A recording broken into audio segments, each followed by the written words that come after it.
Philip Mountbatten, Duke of Edinburgh. Show last week tonight. Prince Philip died, which is a tragedy if you don't know a single thing about him. Choose from the day I was married. And that was the sort of sentimentality that existed between the two of them. Afterwards, his family would be exiled after a coup. Philip saw active service. He and Elizabeth were distant cousins, sharing the same great-great-grandparents, Victoria and Albert. Right, how you actually do. It's difficult, isn't it? John Oliver dropped by late night with Seth Meyers on Monday. Feels like at that point, all bets are off. Then the people who've been biting their tongue going, actually, you. No. Here's what he was like. The husband of Queen Elizabeth has died at the age of 99. A statement from the palace has been made. It is with deep sorrow. It feels like the end of an era here in Britain, around the Commonwealth and the country, after decades with the Queen. Saying it is with deep sorrow that Her Majesty the Queen has announced the death of her beloved husband, his royal... He was one half of the longest royal marriage in history. Philip was born a prince. Lifelong interest that developed leadership skills in more than 6 million children, many in Australia. His Royal Highness passed away peacefully this morning at Windsor Castle. Further announcements will be made in due... Loved member of the royal family and a truly unforgettable character. Windsor Castle. We have just received this information. Elizabeth were married nearly 74 years, making him the longest-serving spouse of a British monarch in history. The else that sees it going on is the fact that without him, you know, she would be slightly lost, I think. There is one photograph that stopped the world. April 17th, 2021. St. George's Chapel, Windsor Castle. A 94-year-old woman in all black, sitting completely alone in a pew, her hands folded in her lap, her face unreadable. Around her, an empty sea of chairs. Behind her, the coffin of the man she had spent 73 years of her life beside. The woman was the Queen of England. And that image, that single devastating image, told a story that no royal statement ever could. Richard Eden, one of Britain's most trusted royal correspondents and diary editor at the Daily Mail, has spent years piecing together what really happened in those days surrounding Prince Philip's death. Not the official version, the private one. What the Queen was actually forced to accept, not as a monarch, but as a woman. In those 8 days between April 9th and April 17th, 2021. What emerges is something that goes far beyond grief. It is a story about a woman who had never truly been alone in over 7 decades, and who suddenly, without warning, was. If you want more deep dives like this, make sure to subscribe to Royal Archives. The morning of April 9th, 2021, began like most mornings at Windsor Castle. Staff went about their duties, the household maintained its rhythms. The Queen was in her private quarters. Philip had been unwell for months. His 4-week hospital stay earlier that year, from February 16th through to early March, had been closely watched by the public. He'd undergone a procedure for a heart condition at St. Bartholomew's Hospital and returned to Windsor only weeks before his death. To those close to the family, it was clear his health had deteriorated significantly. He was 99 years old. He had been battling a series of conditions quietly, as was his way. But even those who knew him well were not fully prepared for what happened that Friday morning. Buckingham Palace released a statement just after noon. It is with deep sorrow that Her Majesty the Queen has announced the death of her beloved husband, His Royal Highness the Prince Philip, Duke of Edinburgh. His Royal Highness passed away peacefully this morning at Windsor Castle. 8 words. Passed away peacefully this morning at Windsor Castle, and the world changed. What the statement did not say, and what would only emerge later through those closest to the royal family, was what the Queen faced in the moments before and after, because Philip, in a way that those who knew him recognized immediately, had slipped away without saying goodbye. Hugo Vickers, the respected royal biographer who had known both Philip and the Queen for decades, would later write that the Queen was reportedly furious, not at Philip but at the situation. Because, as so often happened in life, he had left without warning. It was said to be entirely in keeping with his character. A man who had spent 65 years of public service never making a fuss, never drawing out a moment longer than necessary. He left the same way he lived, quietly, on his own terms, and the Queen was not at his bedside when he went. That detail, small as it sounds, carried enormous weight for those who understood the marriage. Philip had been by her side since 1947, 73 years, through coronations and crises, through scandal and celebration, through the death of her father and the demands of an empire that had slowly, quietly transformed into a commonwealth. He had stood behind her at thousands of public engagements, always one step back, always slightly to her left, never the one in front.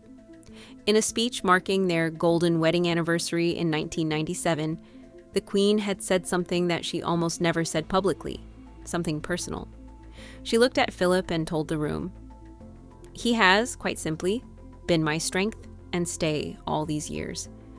That line, strength and stay, became the one phrase that captured 73 years in 4 words, and the people who heard it understood something. This was not a woman describing a consort. This was a woman describing the architecture of her life. When Philip died on April 9th, that architecture was gone. Richard Eden, writing with the intimacy that comes from years of access to palace sources, observed something that many commentators missed in the immediate aftermath. The Queen's grief was not performed. It was not managed. It was contained peniland. Because the Queen had spent her entire life containing things. But it was real in a way that the public rarely got to see. Those around her at Windsor that day described the mood in the castle as somber and still. Staff who had been part of the Windsor bubble during the pandemic lockdown knew before the official announcement was made. A small number of trusted aides were told quietly after the family had been informed. The feeling, as one aide later recalled, was like something had shifted in the walls of the castle itself. 8 days later came the moment that the world would not forget. The funeral had been scaled down dramatically. COVID restrictions meant only 30 people could attend. No public procession through London, no foreign dignitaries lining the nave. Just 30 members of the family, standing in a medieval chapel, saying goodbye to a man who had shaped the modern British monarchy more than almost anyone else. Philip had planned his own funeral in detail. He wanted it simple. He had designed the Land Rover hearse himself, years earlier, adapting it specifically for the occasion. He had chosen the music. He had been clear. No fuss, no bother, no grand display. The Queen honored every single one of his wishes. But there was one thing Philip could not have planned for. One thing that neither of them could have anticipated when they first discussed these arrangements years before. The pandemic meant that the Queen would have to sit alone in the chapel, separated from her children, separated from her grandchildren, in the same building, in the same pew, but with an empty space stretching out on either side of her. Piers Morgan, watching from outside as the news broke on the Friday before the service, put into words what millions were thinking. The Queen, he wrote, who had devoted her entire life to selfless public service, would be forced to sit completely alone during the funeral of her husband of 73 years. He called it heartbreakingly sad. And this was not a man known for sentimentality. He was right. The image, when it came, was something that stopped people mid-breath. The Queen, dressed entirely in black, wearing a diamond brooch on her left shoulder, a piece she had worn regularly on engagements alongside Philip, sat alone in that vast chapel. Her family was present, but COVID rules created an invisible barrier. She could not be comforted with a hand on her arm. She could not lean into her son or her daughter. She sat with the weight of 73 years on her shoulders, and she bore it the way she had borne everything, without flinching, without breaking, without letting the camera see what was happening inside. But the camera cannot follow a woman through a castle corridor, and that is where Richard Eden's reporting, along with accounts from Angela Kelly, the Queen's personal advisor and closest aide during the lockdown bubble, fills in the picture that the public never saw. Kelly, who had served the Queen for 28 years and whose role had evolved from dressmaker to something closer to a trusted confidant, was by her side when the service ended. She helped the Queen off with her coat and her hat, and in her own account, published in an updated edition of her book, The Other Side of the Coin, she described what happened next in just 2 lines. 2 lines that said everything. No words were spoken. The Queen walked to her sitting room, closed the door behind her, and she was alone with her own thoughts. That is the moment. That quiet corridor, that closed door, that sitting room at Windsor Castle on the afternoon of April 17th, 2021. That is what Philip's death forced the Queen to accept, not the grief. She had prepared herself for grief, as much as anyone can, but the aloneness of it, the silence after 73 years of never truly being silent, the absence of the one person who had always been there when the public face came off and the door closed. Philip had been the one person in the Queen's life who treated her as a woman before a monarch, who argued with her, who made her laugh, who told her when he thought she was wrong. Royal observers have often noted that theirs was not a marriage of soft edges. Philip was not a man given to sentimentality,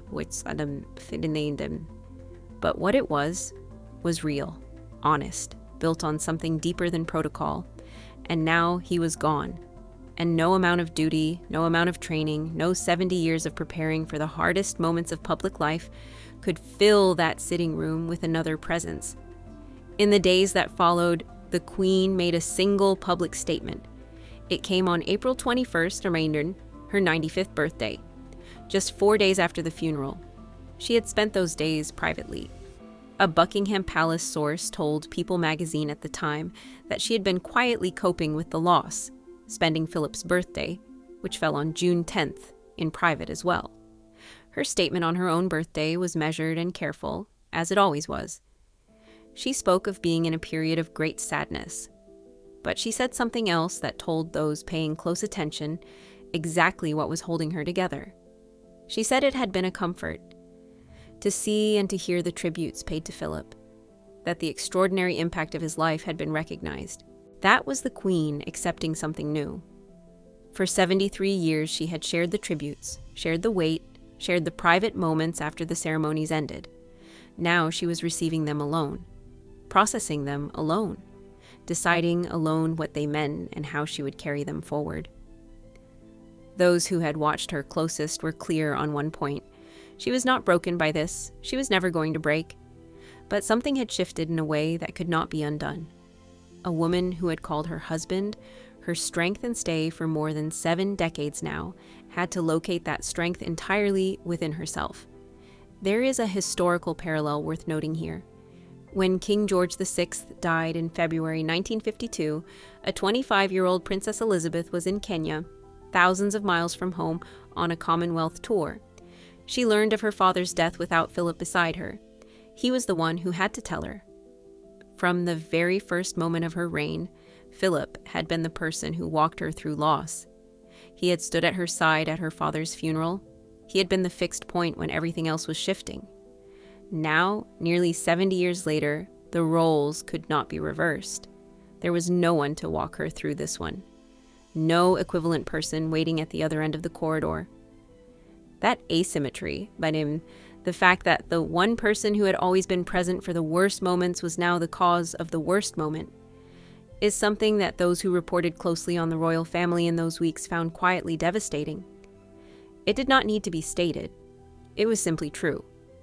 What Richard Eden and those in his circle understood, and what makes this story more than a grief narrative, is that Philip's death fundamentally changed the shape of what remained. The Queen lived for another 17 months after April 9th, 2021. She died at Balmoral Castle on September 8th, 2022, at the age of 96. In that time, she carried out public duties with the same precision she always had. She appointed a new prime minister. She attended garden parties. She appeared on a balcony. But those who observed her closely in those final months noted something. She moved differently through the world. Not weakened, never that, but something had been recalibrated, as if she was navigating each day with an internal compass that had been reset. Philip had once told a filmmaker, in one of his few candid moments, that his job was to support the Queen, and that he had never once questioned whether that was enough. He had made his peace with it. He had understood that the institution came first, always for both of them. But he had also been, in his own relentless, unsentimental way, the one constant she never had to explain herself to. That was what was gone, not just a husband, the one witness to the private version of her life. there is something that royal observers, Eden included, have returned to repeatedly when discussing what those final 17 months looked like from the inside. Philip had been, in the most practical and unglamorous sense, the person who regulated the Queen's private world. He challenged her thinking.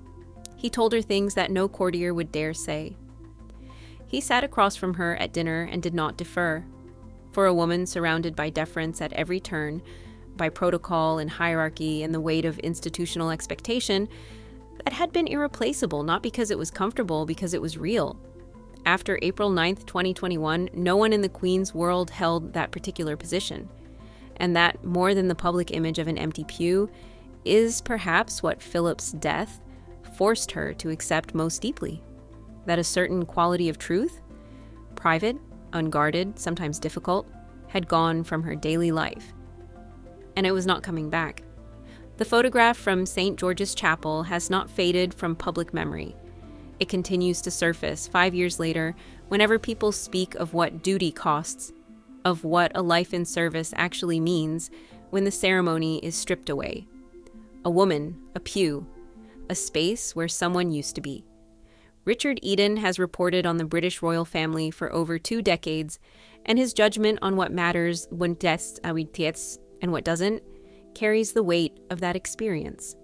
What he identified in the days and weeks surrounding Philip's death was not a story about a monarchy absorbing a loss. It was a story about a woman accepting something that no crown can prepare you for, that the person who knew you best is gone, and the world and the duty and the door that needs opening every morning, all of it continues. All of it asks you to stand up straight. She did, as she always had, as Philip had always known she would. But she did it alone, and that is the part that history should remember. If this story stayed with you, subscribe to Royal Archives. There are more moments like this one. Private, documented, and far more revealing than the official record, waiting to be told.